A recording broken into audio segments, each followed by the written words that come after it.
There is power, there is power in the name of Jesus. There is power, there is power in the name of Jesus. There is power, there is power in the name of Jesus. To break the chains, break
In the name of Jesus.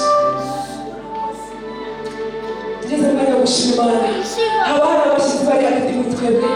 Uzabone ku kiganza cyawe tukwiyegereze. Tubikaze mu life vision ministry. Abashyitsi baba bari hagati muri twebwe. Yesu ahimbaze. Abantu babegereye mu bufasha bwawe.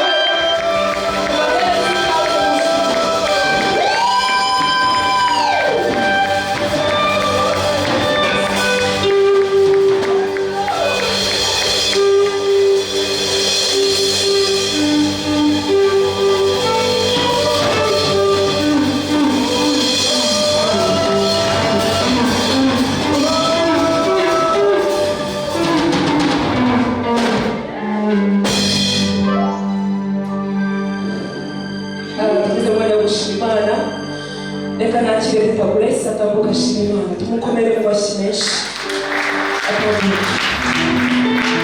abashimeshi b'iteka Grace Yesu abwereze umugisha w'Imana.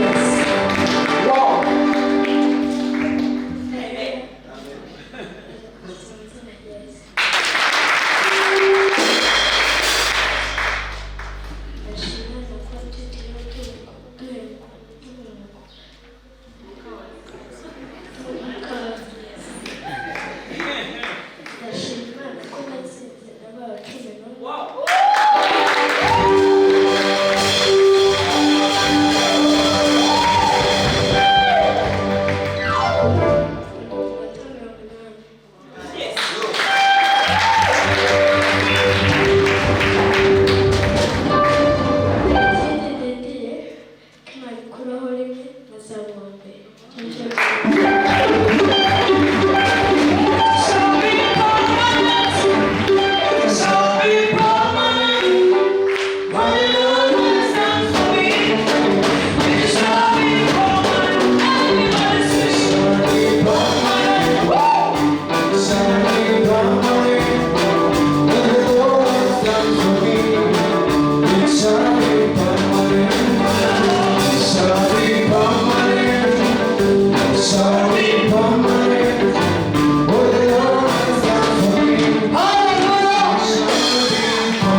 Haleluya.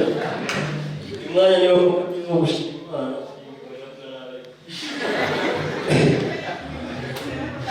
Mbonye umwanya wo gushima Imana ko mbonye uramwana tutari we gushima Imana gusa ariko uyu ni umwanya mwiza natwe duhawe kandi twawukoresha neza twese kandi Imana ntabwo ibuze icyo ikora mu buzima bwacu twese. Njye ntabwo nabura icyo nishima ku munsi iminsi yose murayishima kandi hano niho njya nezerwa sinjya njya imbere ya papa ngo mubyinire ngo musekere cyane ntabwo njya mbikora ariko hano ndabikora.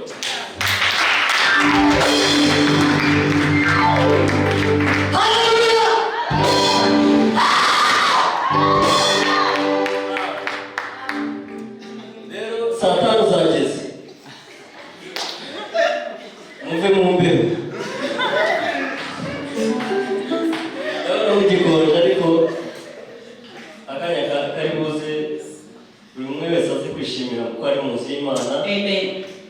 Anyeganyege hano nta kwifata ari kwa data kandi ndashima Imana cyane ko ariho nishimira kandi nkajya imbere ya data wo mu ijuru nkabyina. Icyo nicyo nshimira Imana cyane. Rero ndashima Imana ko yewe nihumeka nk'uko uramwana bivugaga ikintu cy'agaciro cyinshi kinini nako murabizi abagura umwuka hariya hirya. Amen. cyangwa uyu mwanya wacaho gutya nashima Imana mu bishoboka. Mbona abantu bose bicaye ngo ntabwo bafite icyo gushima. Ntabwo njye umugisha. Murakoze. Esa umugisha. Komera Imana amashyi.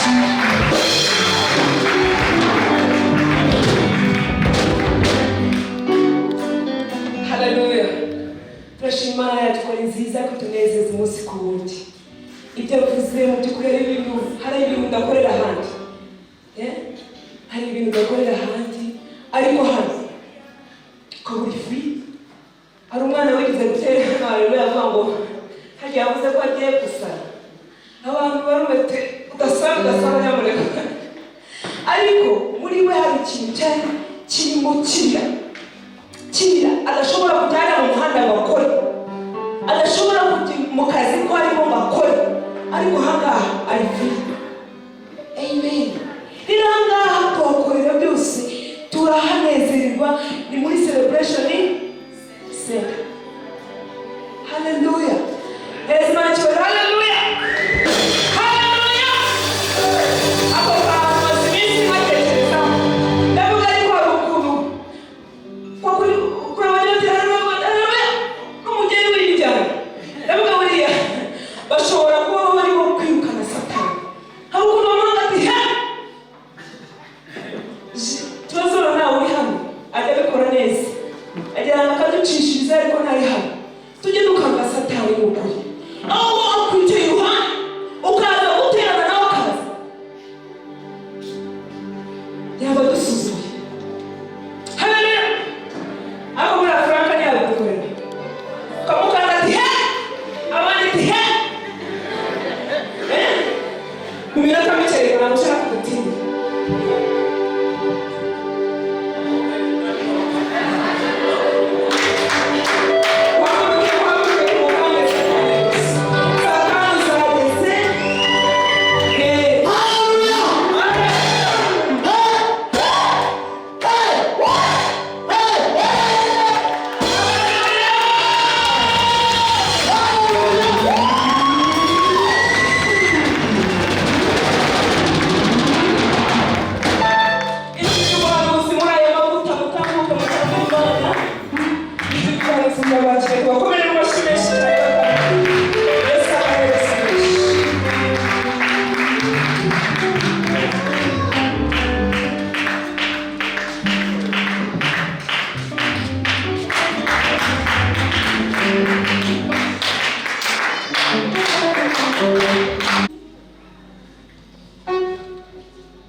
tuvuge he ikanga satani. Yesu ashimwe. He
Hallelujah. Kabasaba ababimbere basuhuzanye namwe musuhuzanye mu izina rya Yesu. Muberanye mwihana intoki. Renga suhuza abandi madamu wamushimije kare. Baguruka ntacyo bitwaye. Baguruka ntacyo bitwaye. Hallelujah.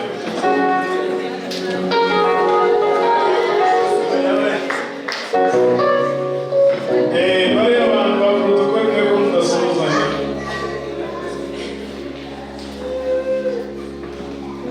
Hallelujah. Hallelujah. Hallelujah.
abasore n'inkumi muri hano, uri umusore icyo ukora ukagikora udasizwe ubuhombye, kuko amavuta ntabwo ari ikintu cyo impano ushobora kuyibona ukayihabwa, ariko ikintu bita amavuta baragihingira, baragishaka ugasigirwa muri domeni yawe. Kuba rero umusore ntiwigere ukora ikintu gisigiye ubuhombye. Yesu ashimwe cyane, haleluya. Iyo wakoze ibintu bisigiwe, niyo ugeze mu gihe utakibishoboye ahubwo utariko. Yesu ashimwe cyane.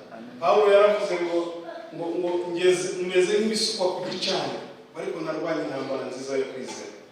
Yesu ashimwe cyane, haleluya.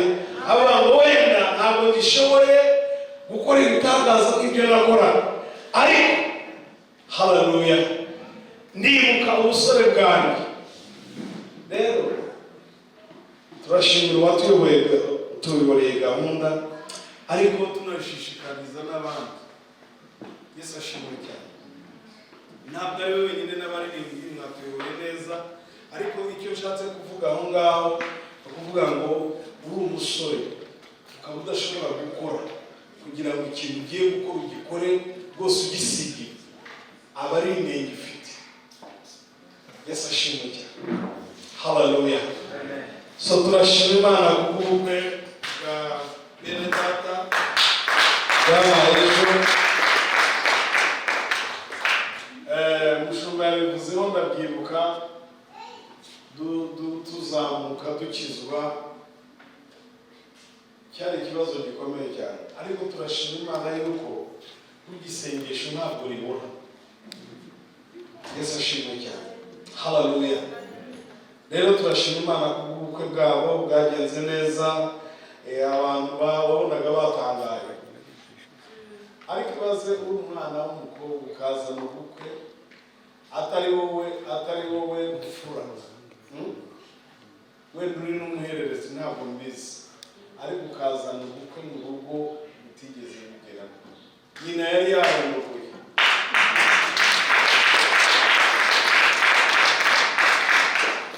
Yesu ashimwe cyane, haleluya. So Imana yabakoreye ibitangaza, kandi natwe yadukoreye ibitangaza. Yesu ashimwe cyane. Turashimira abantu bose bahagararanye nabo, kandi tunabasaba, turashimira cyane Yakini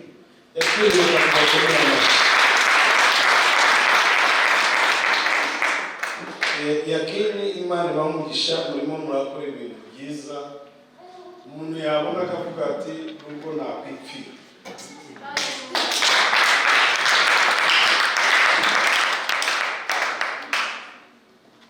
Umuntu akajya mu bukwe akageza saa nyirabumwara yamuvuyeyo, bariya baciye ku muhanda nyira saa 3 bahagaze, none bari hano mu rusengero. So Imana ibamugisha. Hari igihe twajyaga tugira ubukwe nka buriya, bwabaye tukaba tuzi yuko turi bubage tukifasha. Abazi Ikinyarwanda nibo babizi. So Imana ibamugisha. Icyo mbasaba ni mukomereza aho ngaho, kuko umushumba wavugaga Satani ntabwo yishimye. Igihe cyose arashaka gukoma mu nkokora ibyo dukora, ariko icyo dukwiye kwiyemeza no kuvuga ngo ni ukumukorana. Uzi icyo bita kumukorana?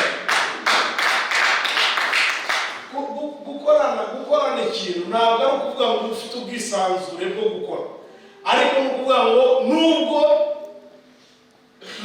mbangamiye muri ubu, ariko ndagukorana. Haleluya. Tumukorane, avuge ati iki nimukigeraho tuvuge ngo turakigeraho, bigane si imbogamizi zose uzanye, ariko turakigeraho. Haleluya. Ndabashimira kubw'umuco mufite wo kuvuga ngo turafata imodoka yacu tugende. Yesu ashimwe. So Imana ibamugisha, mukomereze aho ngaho. Ntimubikorere umwe, ntimubikorere babiri, ntimurobanure, mubikorere buri wese. Haleluya. So Imana ibamugisha.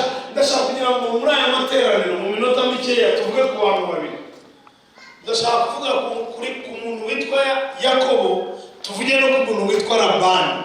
Abo ni abantu bapfuye, ntabwo bakiriho. Ariko nubwo bapfuye, hari umwuka, hari imyuka yabakoreragamo ikiriho. Haleluya. Urabona ibintu byose burya ikintu ubona gihagaze kiriho kiba gifite umwuka ugikoresha ibyo gikora. So reka dusome rero mu Itangiriro ibice 31. Ndashaka ko Fred adufasha akadusomera guhera ku murongo wa mbere ukageza ku murongo wa 13. Itangiriro, uretse babanze bagereyo. Itangiriro 31. Kandi ndabasaba nababwira n'ibisi tifumwe byinshi mu mutima wanjye byo kuba ndashaka kugira ngo ngire ikintu mvuga gitakare hasi kandi hari abantu bakwiye gucunga. Rero nuvuga rwose ujye wemera tuguhugure, sibyo? Twese tuzi gusoma, n'abadafite Bibiliya batazizanye bafite telefone, ariko duhuguke, sibyo? So ngaho dusome Itangiriro 31 umurongo wa mbere. Usoma akabara ko Yakobo nkundana n'abagore be n'abana.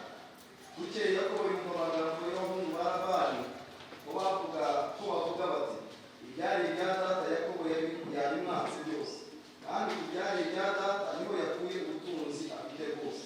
Yakobo abona yuko Labani atakimureba nk'uko yamurebaga mbere. Uwiteka abwira Yakobo ati subira mu gihugu cya basokuruza muri bene wanyu, nanjye nzabana nawe.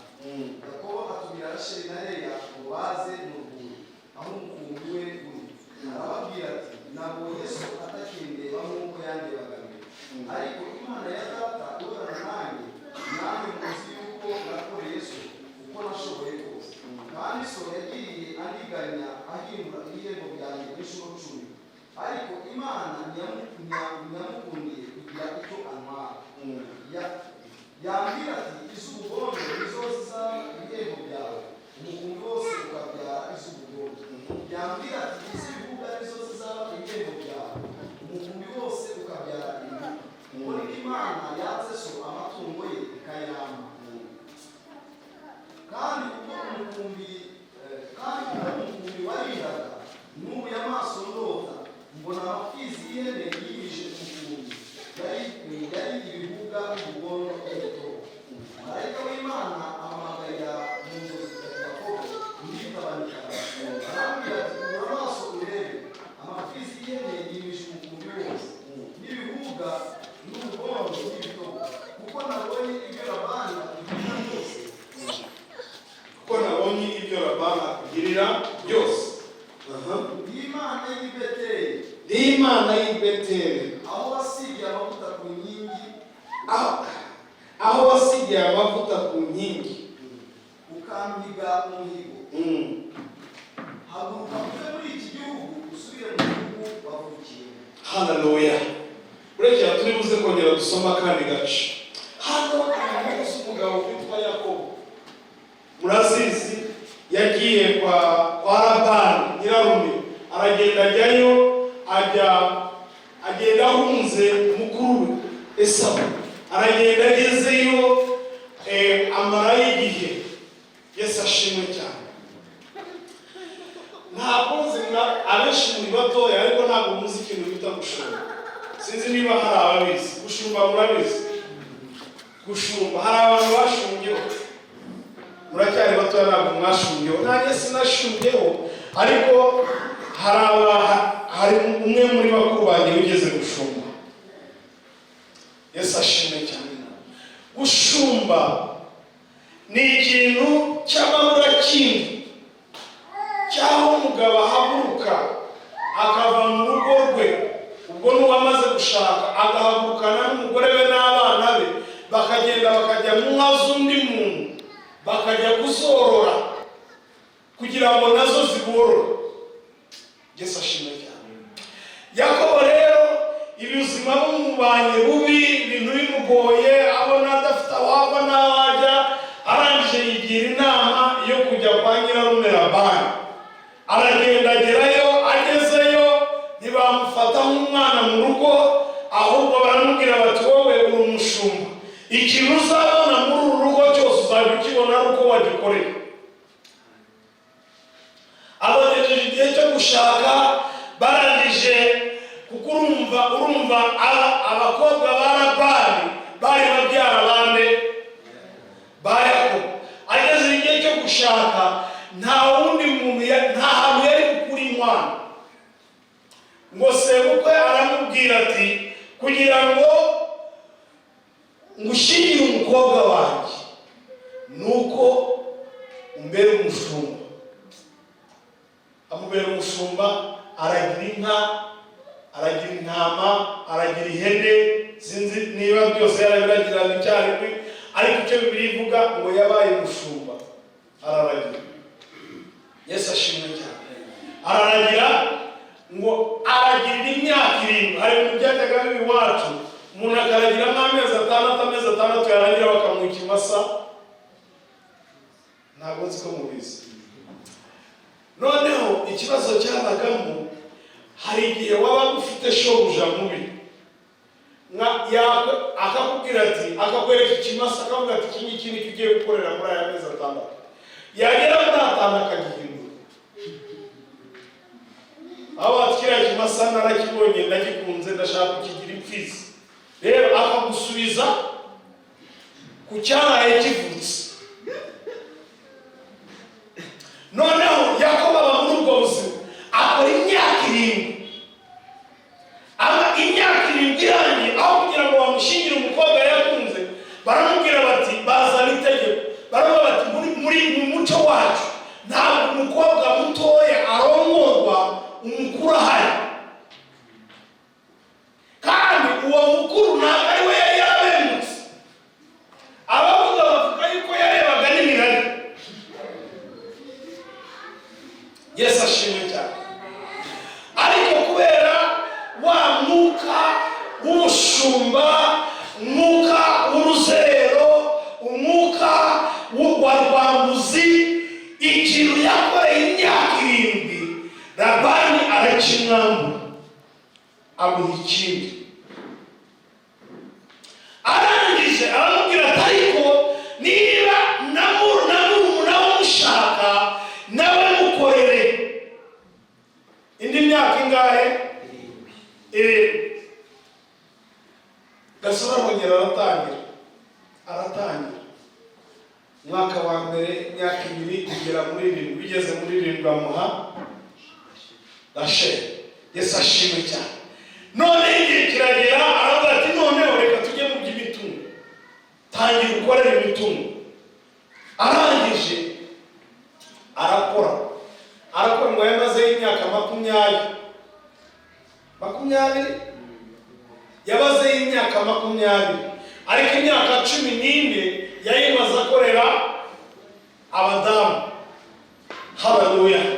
Arangije ngo amara imyaka 6 akorera ubutunzi.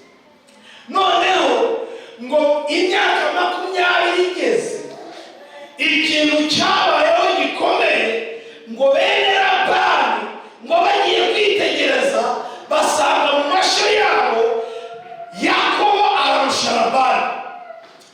Bajya mu nka bagasanga Yakobo ararusha, bajya mu mikumbi bagasanga Yakobo ararusha Labani.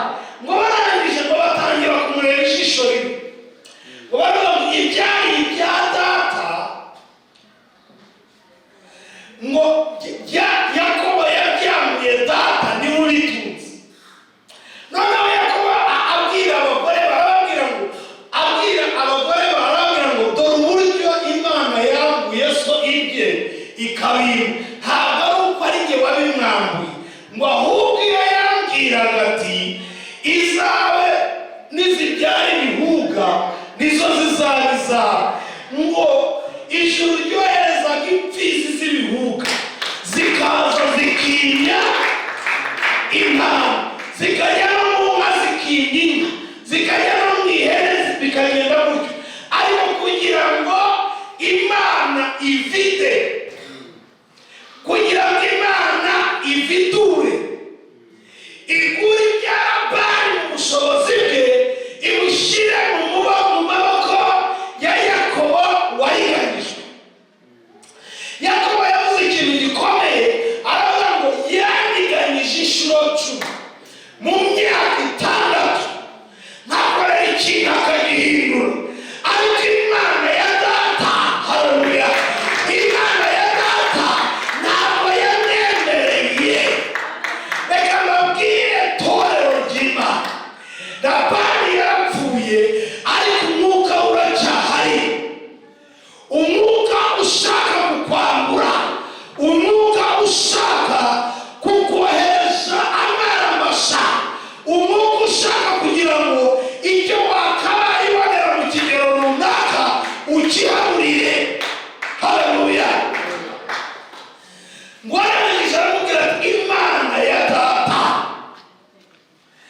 umwuka wa Labani tugendaho, umwuka akakugendaho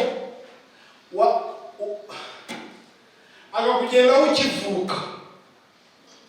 Yesu ashimwe cyane. Umwuka wo guhusha, umwuka wo kutabonera ibintu mu gihe cyabyo, umwuka wo kutabonera ibyo ukwiye kubonera mu gihe cyabyo. Labani ariganya ugakora, wagera igihe cyo guhembwa akaza ibihembo akabikuraho. Uwo mwuka uracyahari. Uwo mwuka rero ntabwo ushoborwa n'abandi, ushoborwa n'abantu bari kumwe n'Imana y'i Beteli. Abantu bahagararanye n'Imana y'i Beteli, abo ngabo nibo bashobora Labani. Labani ni hatari. Labani akubona uri umusore ugeze igihe cyo gushaka, wategura ubukwe akabwica. Akubona uri umusore umaze kwiga, ufashe lisansi yawe, wajya kubona akazi akagakuraho. Ariko reka mbabwire ikintu gikomeye mfite ku mutima wanjye. Haleluya. Nubwo Labani yariganyije Yakobo inshuro 10 mu myaka 6, ntabwo byabujije yuko Yakobo Imana ifite ibya Labani ibishyira mu bushobozi bwa Yakobo. Negurira ijambo atekereje, numva hari bwivangemo ibintu byo gusenga cyane. Yesu ashimwe cyane. Ariko si kuba uri umwana w'inkumi ukagera igihe cyo gushaka, ubukwe bugapfa bukongera. Uzi ko wari umwuka wa Labani. Twigeze gusengera umwana w'umukobwa hano, tumusengeye damubonye umuvamo, iravuga ngo yashaka kugira ngo abe kuziko. Uzi ko byagendaga, yakundanaga n'umuhungu, bamara gukundana ibintu bigeze ahantu heza, ntabwo aza ahantu byaturukaga, akamutuka bagashwana, ubukwe bwarateguwe. Uwo ni umwuka wa Labani. Umwuka ushaka kugira ngo ugusezerere amaramasa, umwuka ushaka kugira ngo uve mu cyiciro cy'ubusore usezerere amaramasa. Hari ibintu bishaka kukwambura, hari ibintu bishaka kukuriganya. Haleluya. Ariko akazi ufite nanjye mfite nako kwihambira ku Mana y'i Beteli.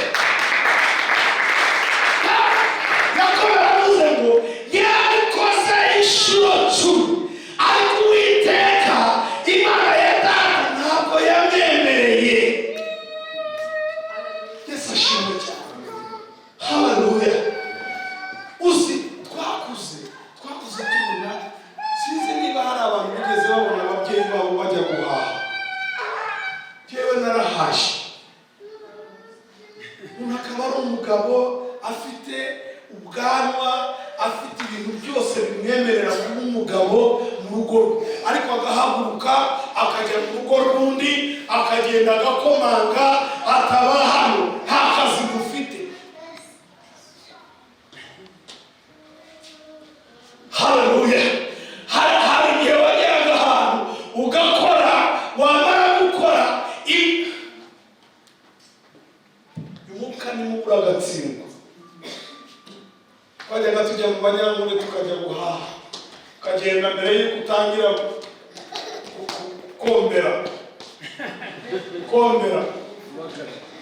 kubagara mu rutoki, akakwereka turava hano ugere hano. Yarangiza akajya mu rutoki akakwereka ati iki ni cyo cyawe, iki ni cyo cyawe. Wamara gukora wagaruka akagihindura, urakora iki? Niko byamereye Yakobo. Iyo atabarwa n'Imana y'i Beteli, yahuriye na y'i Beteli, akahasiga amavuta, akahayigira umuhigo. Labani ntiyari gutinya kumwohereza amaramasa.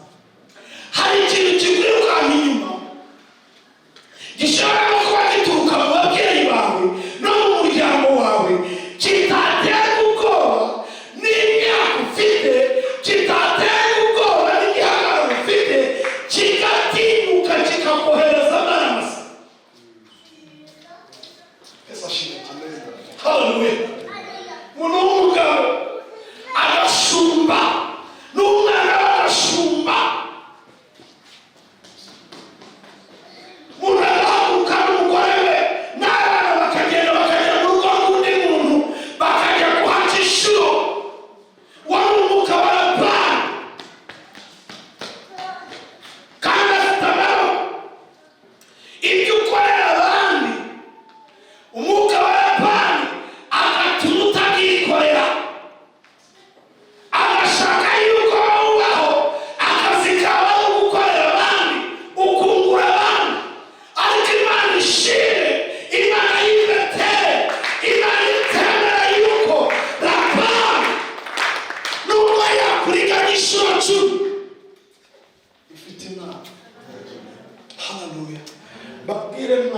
basore n'inkumi mukwiye guhaguruka mukirwanaho.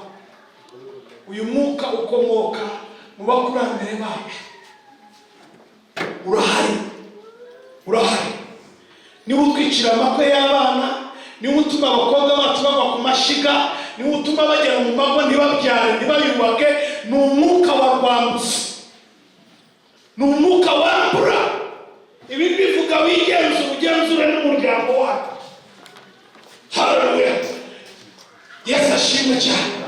Hepfo aho turi musore ngo Yakobo arangije arabireba ngo abona Labani atakimureba ijisho ryiza. Warangije ahamagara abagore arababwira ati nabonye isura Labani atakireba neza. Biriya ngo arangije arabwiba. Haleluya, arabwiba. Uzi ko hari ikintu kikumereye nabi, ukabona umusiribateri, ukabona umushomeri ukumereye nabi, ukabona umukene ukumereye nabi, ukananirwa kubwiba. Ufite ikibazo, bushukashuke ubujyane, ubugeze Beteli. Haleluya, oh haleluya, Yesu ashimwe cyane.